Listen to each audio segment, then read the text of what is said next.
Well, good to see you. Well, we've come to that point in the year where we like to look back and reflect on some of the nearly February 2025. I know that music is a bit random, but I'm a huge outside Xbox fan and I wanted to get it in a video. So we have reached the end of 2024. This video is quite late, but this has been something that has been missing from this channel. Um, I feel like we've touched on most of my core interests on this channel. We've had uh, comedy, we've had football back in the day. There's some really old, bad video game videos on here. But there's one thing that I care about more than all those things, that I'm more passionate about than all those things, and that is Christian rap music. 2024, what a year. If you're not into Christian rap music, 2024 was the time.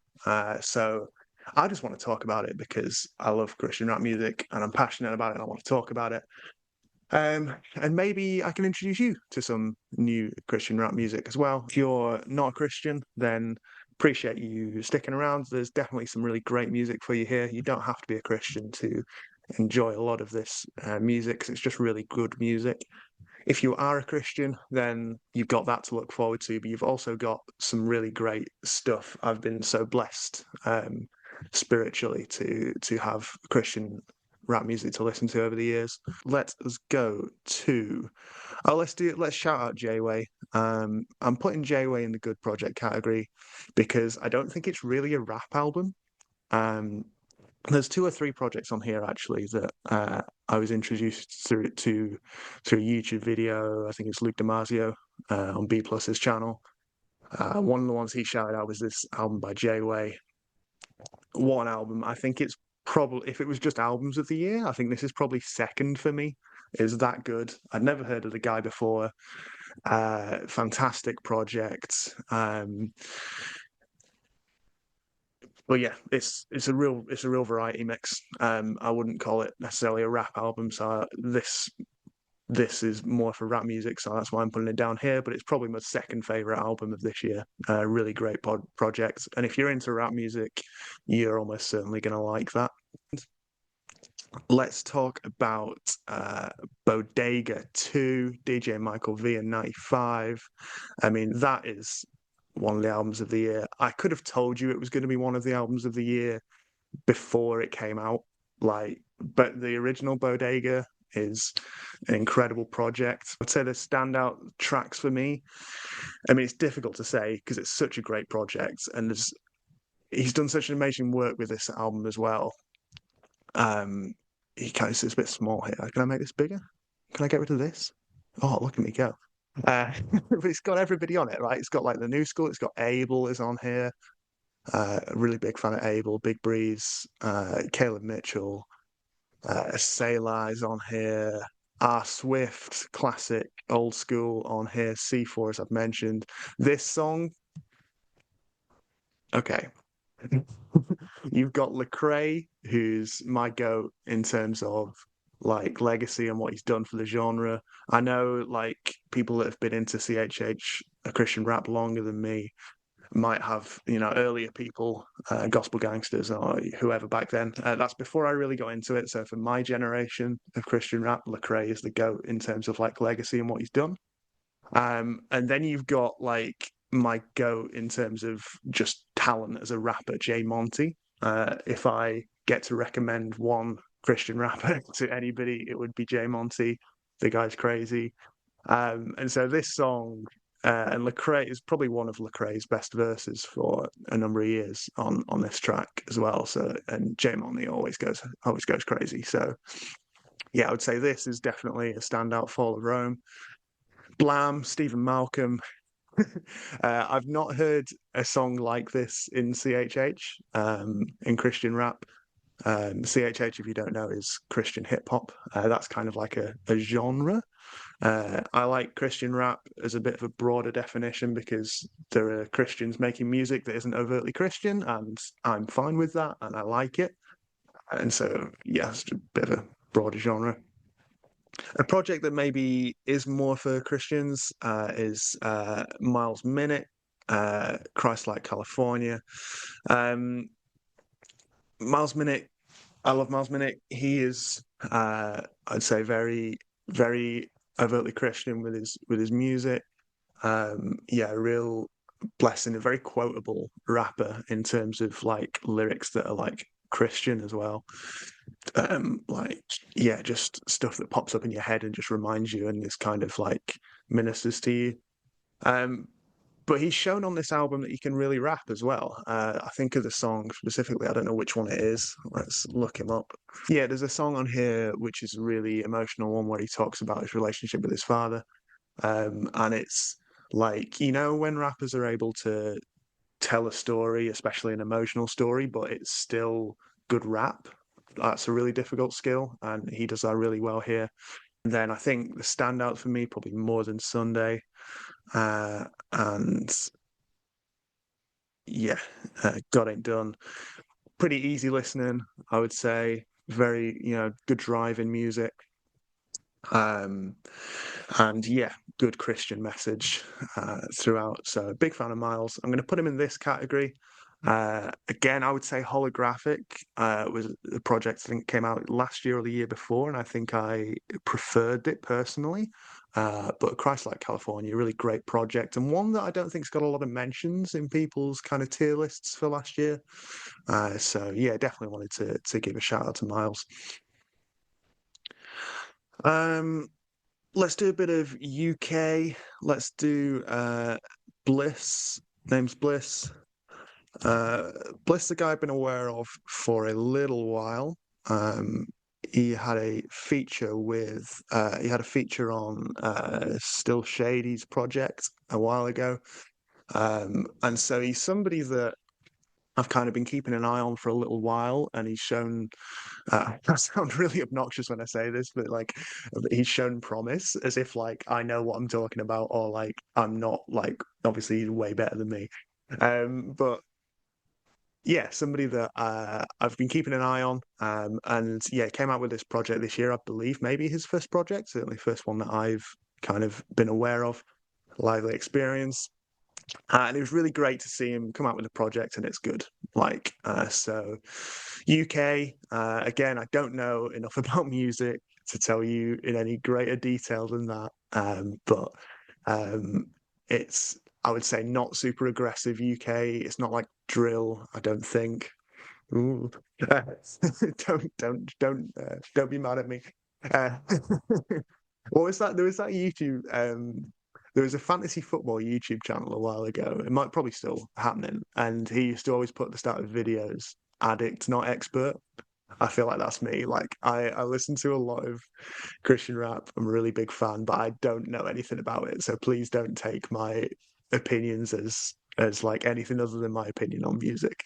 Um, yeah, it's a great album. I say the best track on here is probably this one with Melvillous. I mean, Melly is such a crazy talented rapper. If you don't know Melvillous, I would I'd definitely check out him as a song. I think it's called New Legends, which is just like the most condensed and kind of punchline wordplay heavy song I think I've ever heard, but it's done in a way where the rhyme schemes are also really clever and good, and it's like just an incredible song. So I would check out New Legends from Melvillous, and I would check out this song as well. It's great that someone who I think is talented as Melvillous is on here, and Bliss isn't like sort of overshadowed. It's a great track with both of them. So if you're into UK rap, but like a slightly more laid back UK rap, then I would recommend this album from Bliss. Really good project. I'm going to put it in the honorable mention category. And let's go to my favorite Christian UK rap project of the year, which is this one from a guy called Feed 'Em. Now, I'd never heard of this guy before this year. I saw this album because it had a um, it had It had an A Star feature on it. A Star, one of my favourite UK rappers. The project's called Gospel of Grime. And really, it had to be in my top five because I've listened to these songs so many times this year. And it's pretty early, wasn't it? Yeah, April this came out. I've listened to these songs so many times and I'm not bored of them. You know, when sometimes you overplay a song, I've definitely overplayed Gospel of Grime intro. I've definitely overplayed the one with the A Star on it. And I'm not bored of either of them. It's just a really great album. I'd also recommend Hats and Hoods. That's the one that sort of spoke to me on a sort of a spiritual level as a Christian. But I would say there are other songs on here that are just like good rap songs. Um, a bit more upbeat, a bit more hyped than Bliss, but still not super aggressive. Uh, the features are good. The production is good. There's really no skips.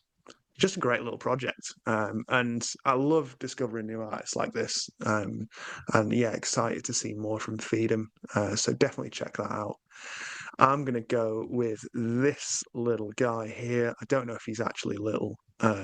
This guy, this is Sire the Legend. The project's called I'm Not a Rapper. I believe he changed his name after this project got released. Yeah, to Yoshi Yahoo. Um, Man, this album, if I could recommend to you one album this year, I don't know, maybe this is the one. Really raw and emotional. And this is the album that's made me the most emotional this year in terms of like wanting to dance around the room and also like wanting to cry.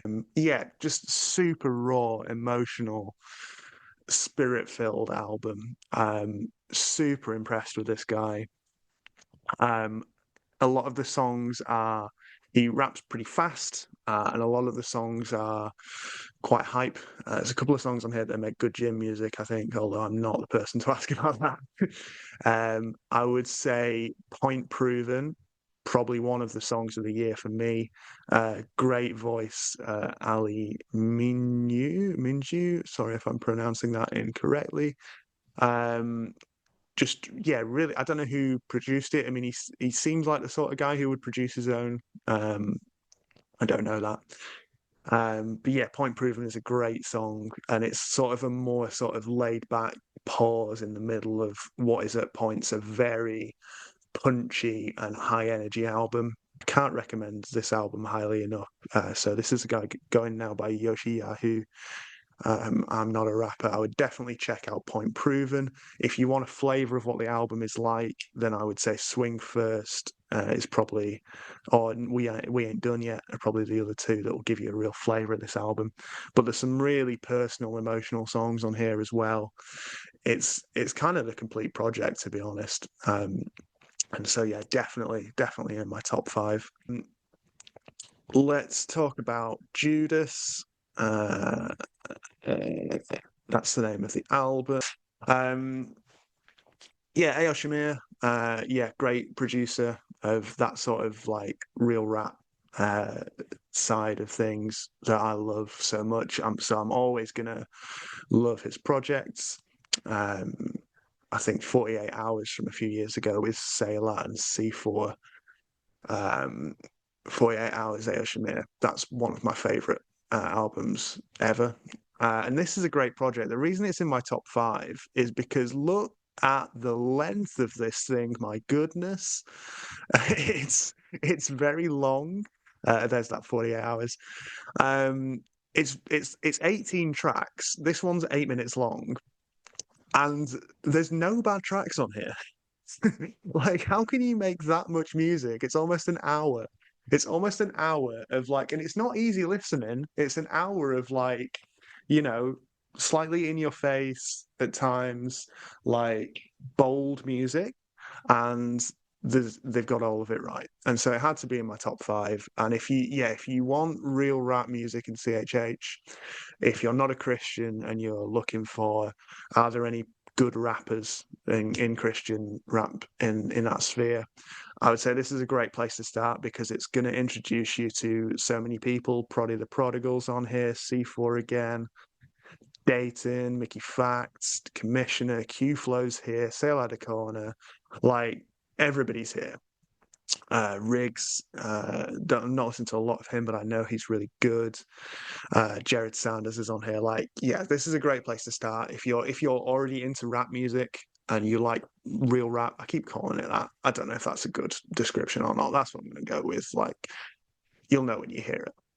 If you're into this type of music, you want to get into the Christian side of it, I would say this is a really great project to start with because a lot of the big names are on here in that sort of subgenre. So Judas, great album. In case I am going to cut it, I suppose we should talk about the best album of this year, which I think I don't know if you checked out other videos of kind of Christian rap. If you have, I would imagine the top two is a toss up between Bodega 2 and Come and See by Tory Deshawn. Tory gets the nod for me because I feel like whereas Bodega 2 is more of a sort of has a mixtape feel where like there's loads of really great songs. This Tory Deshawn project manages to bridge that fine line between all the songs feeling different, but it also feeling like a cohesive album. And yeah, it's so impressive. It's a fantastic album. Tory Deshawn is part of Indie Tribe. He is a talented rapper, but also produces music that isn't like just straight rap. There's a lot of really great production on here. I don't know if he produced it himself. I feel like he probably did. It feels like the music is so good and so kind of in tune with what he's saying in his rap that it feels like he produced it, even if he didn't. But I'm sure he probably did. Um, yeah, you need to check this album out. It's the best. It's the best Christian rap album this year. It's, I would say, very listenable if you're not a Christian as well. That's the other fine line he manages to bridge. Is he manages to create an album that I feel like someone who isn't a Christian can enjoy, but also it's really like honest and really honest about his faith. God is good? Question mark. You can kind of get the idea. And then like I will wait at the other end of the album. It joins together as a project, as an album, so well. There's emotional songs on here. I've cried at this album probably. Yeah, you should check this out. I can't recommend you a song off this album because the whole album's great. You're just going to have to listen to the whole thing. Jay Monty's on here. It's no surprise. The two best albums of this year both have Jay Monty on. I'll leave it there. But no, Tory Deshawn has done a fantastic job with this project. Okay, I'm gonna shout out. I'm gonna shout out three more of these. I'm gonna shout out this album. I believe it's Alert 312. Some guys that I was brand new to this year. Yeah, here's the album, The Lord is Beauty. I've listened to this album whilst I'm doing Bible study. Like, it's really easy listening, it's laid back, it's chill, and it's got a really deep, it's got a Christian message, but it's also got like a deep spirituality to it. Um, there's certain albums, Miles Minnick is a bit like this, I think. At times, Not Clyde is like this. There's certain people you listen to where you like it hits you on a sort of as a Christian on a spiritual level, and this album really speaks to me like that. It's definitely worth checking out. Yeah, I would definitely check this album out. It's really chill, laid back, easy listening. So if you're into that, if you like the more sort of relaxed side of Christian rap, I would definitely check out The Lord is Beauty. Really happy to discover those guys this year. I'm going to put them up here. Young C, we've got to talk about Young C. I didn't spend a lot of time with this album this year, which is Young C and Jackson. And I didn't spend a lot of time with it, so I'm going to put it down here. But I can always recommend Young C and Jackson to you. Is it like that? Yeah. King of Glory was the album this year. That's, I believe, their third project together. Jackson is a really great producer, very sample heavy, and he works so well with Young C's style of rapping. And yeah, these guys really managed to maintain that balance between providing music that is unashamedly Christian, but can also, I believe, be enjoyed by non-Christians. yeah, quite easy to listen to if you're into rap music. And yeah, Young C's really talented. Jackson's really talented producer. I would say the pick off this album is probably the ones that I've got, highlighted here. So, What We Want is a great song. Kill Switch 2 is a really inventive song. It kind of changes beat every like 20 seconds or so. I've not heard anything like that before personally. And then I think, oh no, I want to talk about all of these. Abel's really great, really talented guy. Sort of the sort of like one of the newer, I would say, Christian rappers. But if you see an Abel feature, an Abel verse, it's always going to be quality. He's got the wordplay, he's got the flow. And this project is a really nice project. I think the album artwork actually sums it up quite well. It's like quite laid back. So I guess in the same way as Q Flow was, uh, it's like proper like rap music. And again, I don't say that to demean like the other type of rap music. So I think if you're into that, that's great. But like it's proper like sort of wordplay, bars, punchline, rap music, but to quite a laid back beat, which is great. Um, there's no bad songs on this album. They're all great. Let Me Live is great. There's a good remix of this too. Really great feature selection on Bring It Back. This is a perfect song for dating to be on. And yeah, it's just a great little project. And it's only 15 minutes long. What's not to love? It's sort of like, yeah, a lovely little bite-sized album just to show off yeah, his talent. I think because of the length of it, that's why I've not put it in my top five. I think if it was longer, then it would be in my top five, but I felt for the length it has to be down here. And so I think this is where we're going to leave it. I think these are my projects of the year. I hope you've enjoyed it, and I hope you have found some more music. And yeah, have a wonderful rest of your day. Who knows? I'll make another YouTube video. I'm sure there'll be one at some point, but it might be years.